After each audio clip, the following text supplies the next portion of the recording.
Negeri 41 Kota Bengkulu. Salawat dan salam juga kita kirimkan kepada Nabiullah Muhammad SAW. Semoga kita senantiasa menjadi pengikutnya hingga yaumil akhir nanti. Yang terhormat Ibu Kepala SD Negeri 41 Kota Bengkulu, yang terhormat Ibu Pengawas Pembina SD Negeri 41 Kota Bengkulu, yang saya hormati Ibu-ibu dosen dari PGSD FKIP Universitas Bengkulu, yang saya hormati Dewan Guru beserta staf SD Negeri 41 Kota Bengkulu, dan rekan-rekan kampus mengajar yang saya banggakan. Alhamdulillah, segala puji bagi Allah yang telah memberikan kita kesempatan sehingga kita bisa berkumpul dalam ruangan ini dalam rangka pengabdian kepada masyarakat, pelatihan pengembangan LKPD kepada guru-guru di SD Negeri 41 Kota Bengkulu. Salam agenda kita pada pagi hari ini yaitu 1. Pembukaan, 2. Kata-kata sambutan, 3. Penyampaian penutup. Marilah bersama-sama kita membuka acara ini dengan mengucapkan lafaz basmalah. Baik, kita masuki acara yang kedua yaitu kata sambutan. Kata sambutan yang pertama yaitu dari dosen PGSD FKIP Universitas Bengkulu yang akan diwakili oleh Bunda Darifa. Kepada yang terhormat Bunda DRA Darifa MPD, disilakan. Bismillahirrahmanirrahim. Assalamualaikum warahmatullahi wabarakatuh. Puji syukur kita panjatkan kehadirat Allah Subhanahu wa Ta'ala yang mana pada pagi hari ini kita sudah bisa berkumpul di kantor SD Negeri 41 Kota Bengkulu dalam rangka pengabdian kami di SD Negeri 41 Bengkulu. Salawat beriring salam semoga selalu tercurah kepada Nabi besar kita Muhammad Shallallahu Alaihi Wasallam beserta keluarga, sahabat dan umat yang istiqomah mengikuti ajaran beliau sampai akhir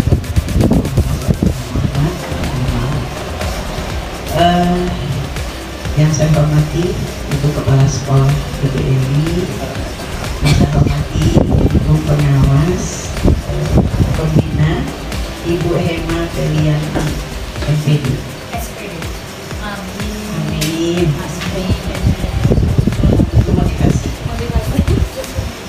Yang saya hormati ibu-ibu beserta bapak-bapak guru SD Negeri 41 Kota Bengkulu dan juga beserta staf yang saya hormati teman-teman saya berdua. Satu Ibu Atika, mungkin ibu-ibu dan bapak-bapak sudah tahu dengan Ibu Atika, dan yang kedua Ibu Nani Yuliantini itu juga dari dosen PGSD, sama kami ini hampir-hampir out dari PGSD berdua. Jadi ini generasi penerus adalah Ibu Atika.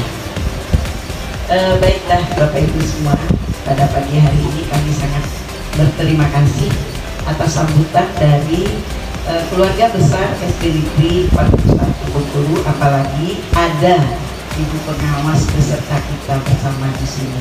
Itu alangkah bahagianya kami disambut, rasanya kami itu menjadi besar sekali. Jarang-jarang kami disambut seperti ini oleh sekolah gitu. Malah ada yang kami diragukan dan kami dikatakan kami tidak ada punya waktu Bu kalau Ibu memperhatikan di sini. Nah, ini alhamdulillah kami dapat sekolah yang luar biasa. Nah, pengabdian ini sebenarnya akan dilakukan waktunya 2 hari. Tapi 2 hari itu yang pertama pengajian materi oleh kami, ya.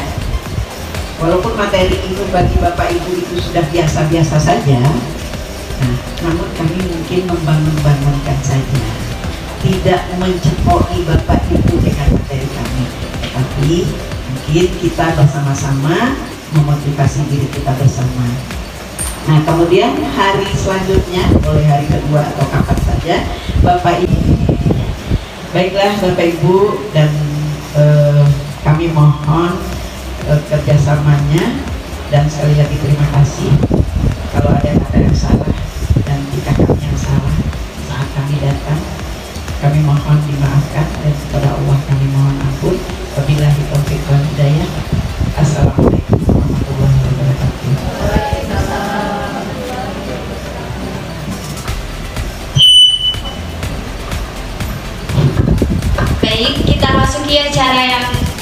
Selanjutnya yaitu kata sambutan dari Ibu Pembina Pengawas yang terhormat Ibu Hema Ferianti SPD, dipersilakan.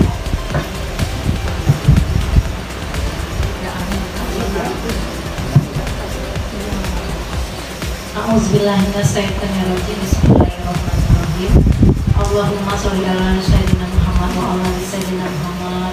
Allahumma sholli ala sayyidina Muhammad wa ala ali sayyidina Muhammad. Allahumma sholli ala sayyidina Muhammad wa ala ali sayyidina Muhammad. Assalamualaikum warahmatullahi wabarakatuh.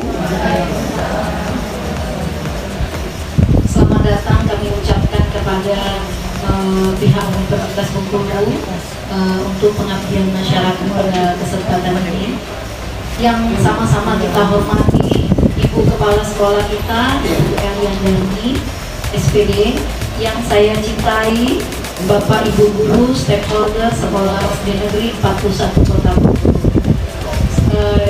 Yang pertama, tidak lupa kita puji syukur kita kepada Tuhan Yang Maha Esa. Pada hari ini kita berkumpul dalam rangka pengabdian pengembangan mutu guru yang akan dilaksanakan di sini 2 hari ke depan. Nah, tidak banyak yang Ibu sampaikan. Yang pertama, laporan kepada Ibu Universitas bahwa kegiatan seperti ini, Bu, sudah pernah kami lakukan, dan kami berharap kegiatan seperti ini tidak hanya sekali ini, bila perlu berkelanjutan untuk banyak sekolah di binaan saya, terutama 30 sekolah yang ada di Kota Bengkulu. Nah, itu kemarin sudah bekerja sama dengan pihak UT dan Universitas Bengkulu, Pak Soleh Haji dengan Ibu Umiati. Iya, waktu itu pada penelitian tindakan kelas. Saya selaku pengawas pembina menyambut baik akan hal pengembangan mutu yang sifatnya pengabdian, Bu. Sangat saya harapkan, Bu, sebenarnya. Makanya ketika ada adik yang sini kemarin, saya sangat bersyukur sekolah saya secara tidak langsung mendapatkan rezeki, Bu, ini. Karena tidak banyak dosen yang bertemu, bukan tidak mau para dosen itu, Bu. Kadang itu tadi mungkin kesalahan kami di tingkat sekolah dasar, pengertiannya, pemaklumannya, kalau mau itu mereka mikir tidak ada waktu. Padahal zaman sekarang, Bu, terutama kurikulum Merdeka Belajar ini, kita dituntut berkolaborasi dan berefleksi serta berkoordinasi dari pihak manapun untuk pengembangan mutu. Jadi sifatnya kalau ada yang untuk meningkatkan mutu guru, kami sebagai Dinas Pendidikan sangat luar biasa berterima kasih, Bu. Semoga amal kebaikannya sampai kepada guru-guru kita dan diterima oleh Allah Subhanahu wa Ta'ala. Nah, yang kedua adalah terima kasih kepada Ibu Elian Darmi yang menyempatkan dan kami mengambil kebijakan, Bu.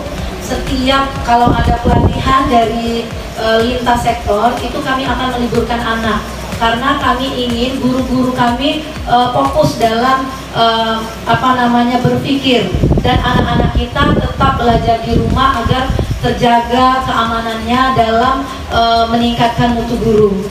Ibu, sekali lagi kepada peserta pelatihan hari ini, Ibu berharap bertanyalah, karena ini adalah sangat cocok. Sebenarnya materi ini harus Ibu berikan di program kepengawasan selanjutnya. Tapi hari ini kedatangan ibunda-ibunda kita telah mewakili, memudahkan, menolong Ibu juga sebagai pengawas pembina. Jadi betul-betul ikuti kegiatan ini agar bermanfaat, apalagi untuk kita ke depannya. Kita akan mencetak generasi profil pelajar Pancasila yang notabene adalah di abad kemilenialan, abad milenial, menuju generasi 2040, generasi emas, Bapak Ibu. Jadi untuk itu kita bekali diri kita dengan digitalisasi, semua memakai digitalisasi, baik pemecahan masalah, baik data, baik pelaporan, semuanya pakai digitalisasi. Jadi guru harus belajar sepanjang hayat, seperti kata Bapak pendidikan kita Ki Hajar Dewantara. Itulah sambutan dari Ibu. Kita bersama-sama mendengarkan dan mengikuti dengan baik. Pelatihan ini semoga bermanfaat untuk pekerjaan kita ke depan dalam mensukseskan tujuan pendidikan nasional. Saya pengawas pembina mengucapkan mohon maaf kepada Ibu dosen apabila dalam penerimaan kami kekurangan waktu dan tempat, kami mohon ampun, dan kepada Allah kami mohon ampun yang sebesar-besarnya. Ibu akhiri, Assalamualaikum warahmatullahi wabarakatuh. Baik, kita masuki acara selanjutnya, yaitu penyampaian materi. Materi yang pertama mengenai hakikat dan konsep LKPD akan disampaikan oleh Bunda Nani Yuliantini. Kepada yang terhormat Dr. Anda Nani Yuliantini MPD, disilahkan.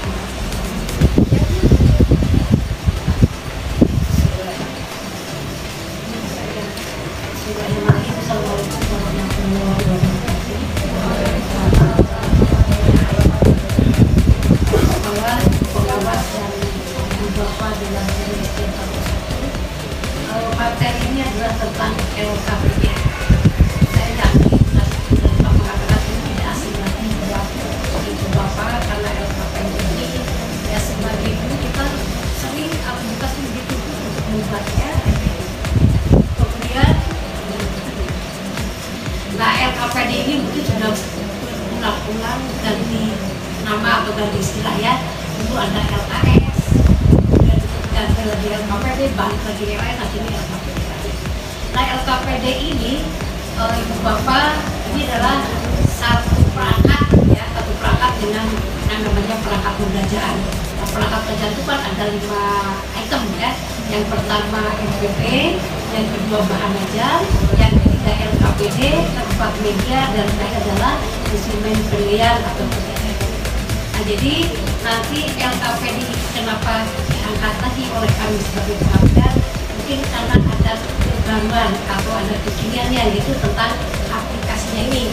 Kalau mungkin pada saat Ibu Bapak sekarang atau mungkin saya nggak tahu, itu yang kalau yang zaman saya kan mungkin lah generasi yang gaptek gitu ya. Nah LKPD yang aplikasi ini kan baru ya.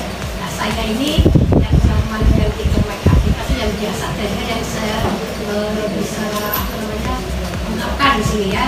Jadi ada yang namanya tujuan LKPD, manfaat LKPD, dan sistematikanya. Jadi Ibu Bapak di sini itu tidak membuat perangkat pembelajaran ya. Jadi nanti pada saat produknya itu adalah membuat LKPD.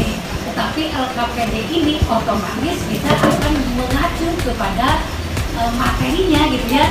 Kalau misalnya nanti skematik ya, tahun 2013 ada juga laporan berdasarkan KD4 keterampilan. Misalnya kalau di bahasa Indonesia membuat visi atau melakukan dramatisasi gitu kan, nah itu atau membuat karangan. Jadi itu adalah untuk di LKPD-nya. Nah LKPD pada umumnya ini Ibu Bapak sudah tahu, tapi nanti kita ini yang sekarang kalau dosen-dosen juga IT-nya kan sudah mahir gitu ya. Beda lagi kata saya dengan Budalipa dengan saya itu kata Budalipa mau di out, artinya jatuh Bunda Bakti gitu ya. Bunda Bakti 2 tahun lagi insya Allah saya dengan Budalipa itu sudah Bunda Bakti jadi kita sekarang sudah ya, karena dosen 65 di banyak juga ini ya. Baik Ibu Bapak, itu yang bisa saya sampaikan. Nanti Ibu Budalipa dengan Ibu Bakti juga akan melanjutkan ya. Wabillahi taufiq wal hidayah. Wassalamualaikum warahmatullahi wabarakatuh. Baik, terima kasih atas penyampaian dari Bunda Nani. Selanjutnya adalah materi yang kedua, model Azure, akan disampaikan oleh Bunda Dalifa. Kepada yang terhormat Bunda Dalifa MPD, disilakan. Bismillahirrahmanirrahim. Assalamualaikum warahmatullahi wabarakatuh. Selamat pagi semuanya. Semangat ya. Supaya kita Iya, ini mayoritas ibu-ibu ya. Nah memang di dunia ini bapak-bapak itu kurang. Perbandingannya di dunia itu 1:13. Laki-laki 13 perempuan. Tapi kami tidak mau di 13-kan. Dah baiklah Bapak Ibu, ini kelanjutan dari materi Bu Nani. Ya, materi Bu Nani tadi itu tentang LKPD. Itu Bapak Ibu sudah tahu semua karena setiap hari itu membuat LKPD dan memberikan LKPD kepada anak-anak peserta didiknya. Nah sekarang adalah model assure. Assure itu adalah kepanjangan. Nah, ada berapa huruf itu? 6 huruf ya. Nah, ada 6 huruf berarti ada 6 kepanjangannya. Nah, apa itu model assure itu? Model assure itu adalah salah satu petunjuk dan perencanaan.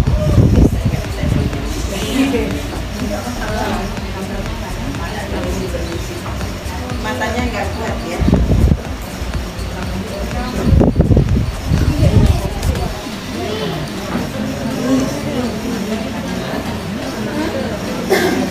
Jadi model assure ini adalah salah satu petunjuk dan pemecahan masalah yang bisa membantu Bapak Ibu guru dalam pembelajaran. Ya, untuk membuat LKPD itu haruslah sebaiknya mengikuti model assure ini.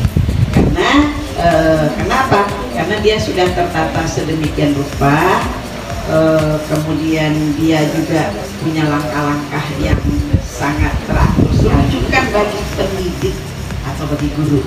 Ya, kenapa jadi rujukan? Karena dia mempunyai 6 langkah yang sangat teratur sekali. Nah, kita langsung aja ke langkah pertamanya, yaitu yang A, analyze learner.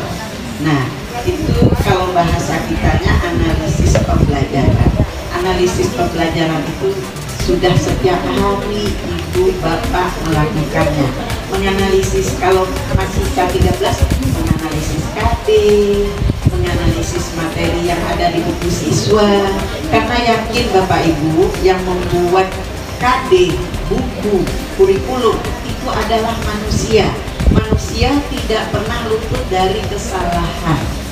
Jadi bagaimanapun juga pasti ada, misalnya KD 3.2 BI misalnya.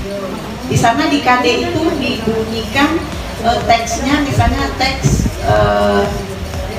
fiksi misalnya. Tapi kita lihat di buku siswa teksnya bukan teks fiksi, malah teks yang lain gitu. Teks apa yang selain fiksi, non fiksi misalnya. Ya, nah non fiksi itu kan tidak cocok antara KD yang ada di buku guru yang dipetakan itu dengan KD yang materi yang ada di buku siswa. Nah itulah gunanya kita menganalisis. Ini langkah yang pertama, analyze learner, yaitu menganalisis pembelajaran. Nah apa yang kita analisis? Analisis itu meliputi 3 faktor kuncinya. Yang pertama, general karakteristik. Nah, general karakteristik ini adalah karakteristik anak kita. Kita mengajar di kelas 1. Karakteristik anak kelas 1 itu apa? Pasti masih banyak suka bermain. Ya. Jadi kalau kita mengajar serius, menjelaskan berbuih udah 1 jam, jangankan 1 jam, 10 menit anak-anak itu dari Pancakar sana, Jawa yang sini. Nah itu yang tidak kita lakukan, menganalisis karakteristik secara umum. Jadi kita lihat peserta didik kita itu kelas berapa, kebiasaan anak-anak kita seperti apa. Nah karena Bapak Ibu memegang kelas itu enaknya, kalau guru SD itu ada enak ada tidak enaknya. Tidak enaknya menguasai semua mapel. Tidak enaknya kita menguasai sekelas anak, satu persatu kita kenal. Ini tipenya seperti apa, ini seperti apa, itu seperti apa. Jadi setiap hari itu kita nonton kepribadian anak kita, gambaran yang dilakukan oleh anak kita. Karena anak SD ini masih jujur, murni, tidak ada lain di mulut, lain di hati, itu nggak ada anak SD itu. Saya rasa masih anak SD itu masih jujur. Apa yang dia ungkapkan, apa apa yang dia sampaikan, itulah sebenarnya dalam hatinya. Kalau dia mengatakan saya nggak suka dengan ibu itu dari hati yang paling dalam. Jadi kita harus introspeksi diri kita, kenapa mereka nggak suka dengan saya? Oh mungkin saya terlalu pemalas, oh mungkin saya terlalu menceramahi. Anak-anak nggak suka dengan ceramah. Salah satu karakteristik anak usia sekolah dasar adalah mereka tidak mau dikomando. Maunya mereka tuh mengomando, maunya mereka tuh memimpin. Cobalah bayangkan ibu, anak SD mau memimpin. Siapa yang mau dipimpin? Tentu teman-temannya. Bagaimana caranya supaya dia bisa memimpin teman-temannya? Gantian. Kan ada belajar kelompok misalnya, hari ini si A ketua, besok si B, besok si C. Nah itulah maunya karakteristik anak usia sekolah dasar. Oh takut dia bu, nggak mau disuruh bicara aja nggak mau. Itu karena belum bisa kita memaksimalkan apa yang dia inginkan. Ya kalau menyuruh dia jadi ketua jangan dibelalakkan mata. Kamu jadi ketua ya? Pasti dia nggak mau. Nah hari ini boleh nggak kamu yang mungkin teman-temannya? Ibu minta tolong. Nah itu pasti mereka mau. Nah itu yang pertama. Jadi general karakteristik. Nah karakteristik secara umum. Kemudian ada anak yang suka belajar itu dengan mendengar saja. Kalau dia tidak mendengar, dia nggak mantap. Nah itu tipenya ada. Ada anak yang suka melihat. Kalau melihat gurunya bergerak begini begitu, nah baru dia mantap. Melihat media yang ditayangkan di depan baru pas. Ada anak yang suka kinestetik bergerak. Dia harus melakukan. Kalau misalnya ini balok atau apa? Nah balok. Nah, bagaimana bangun balok itu dia buka, dia buka semuanya, kemudian dia susun kembali. Nah itu tipe belajar kinestetik. Kalau di kurikulum mereka itu Bapak Ibu harus tahu persis tipe belajar masing-masing siswanya. Itu bedanya dengan kurikulum K13. Betul nggak Bu Emma? Ya. Jadi pengelompokan kelompoknya nanti antara kurikulum 2013 dengan kurikulum Merdeka itu berbeda. Kalau kurikulum 2013 itu heterogen, ada yang pintar di matematika, ada yang kurang, ada yang sedang, ada yang ya biasa-biasa saja. Nah, seperti itu. Itu satu kelompok. Ada laki-laki, ada perempuan, ada Jawa, ada Sunda, ada Batak, ada Bengkulu. Nah, tapi di kurikulum Merdeka sebaiknya pengelompokannya yang pertama berdasarkan hasil tes diagnostiknya. Kita menempatkan anak di misalnya mata pelajaran IPA, IPAS ya kalau Merdeka itu. Siapa yang bagus IPA-nya, siapa yang sedang, siapa yang kurang. Nah itu kita kelompokkan.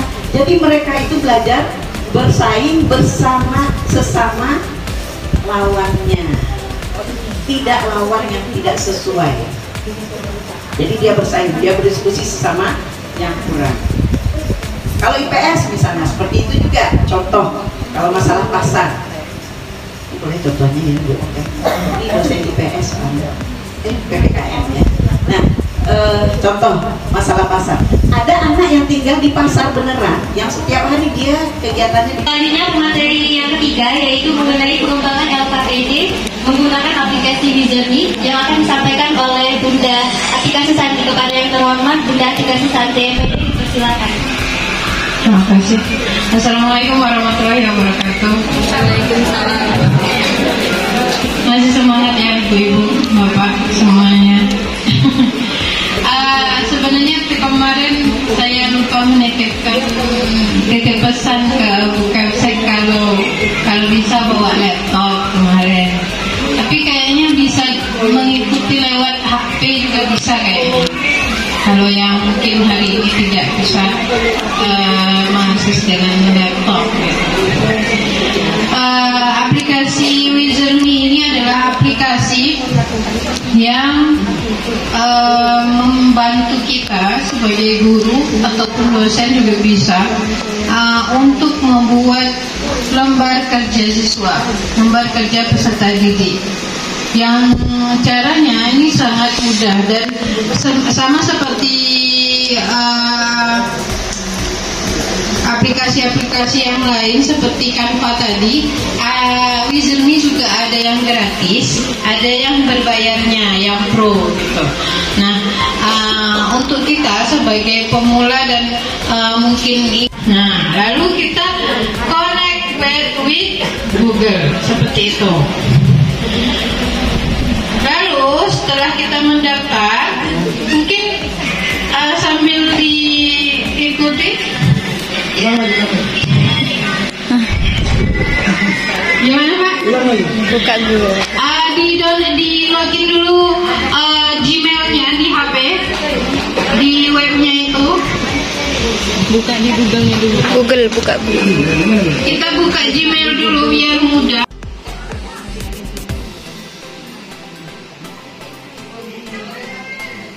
Ya, boleh di laptop. Yang kita buka dulu email kita karena saya sudah login email saya di sini di Google.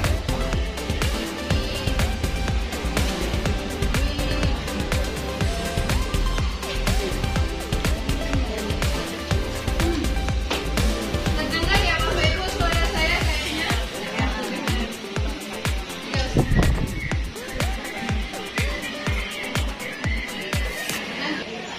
Nah, connect with Lalu Google. kita bisa klik Wizard.me ini. Paling atas Klik itu ada yang email Bapak yang Wizard.me. ini. Nah, Ya. oke. Nanti kita tampil di halaman depan Wizard.me-nya. Bapak Ibu sudah bisa?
Ada Bapak di sana ada.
Mungkin yang ingin saya tanyakan yaitu LKPD ini boleh diletakkan di awal pembelajaran atau hanya di awal pembelajaran atau boleh di akhir pembelajaran?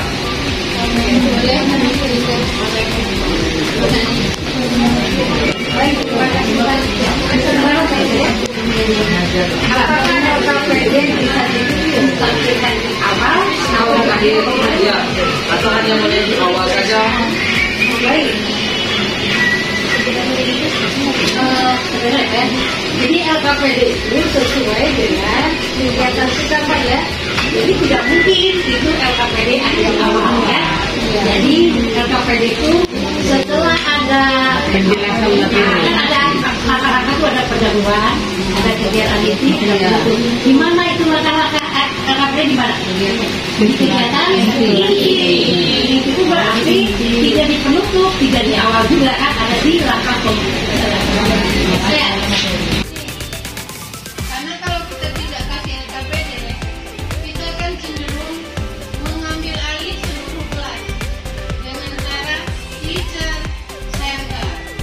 Karena tidak ada kegiatan siswa, maka kita pasti mau tidak mau kita yang berkegiatan. Sebenarnya LKPD ini malah mempermudah gurunya, bukan mempersulit. Kan capek juga kalau dari Apa memang diprogramkan dulu apa seminggu berapa kali? Iya. Makasih Eva. Jadi LKPD ini adalah sesuai dengan kegiatan kita. Tapi tiap hari ada yang kata kita jawab lewat ini juga. Nah anak itu di mana dia buat? Nah itu yang paling ini kan. Kami senang kok kayak nonton ini.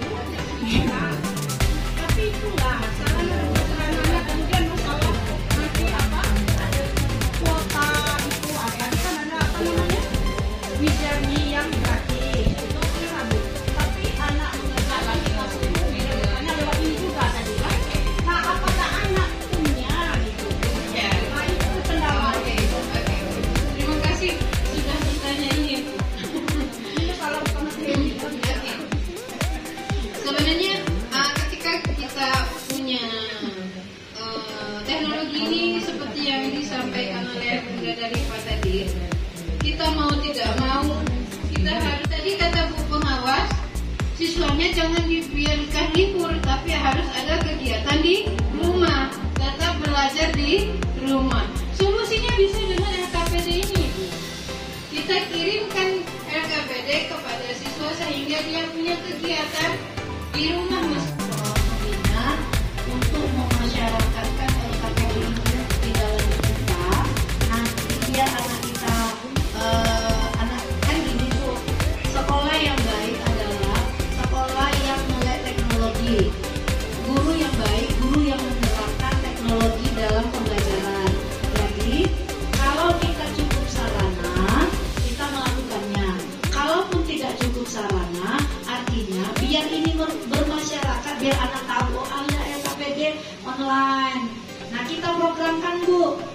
sesuai kelompok kita.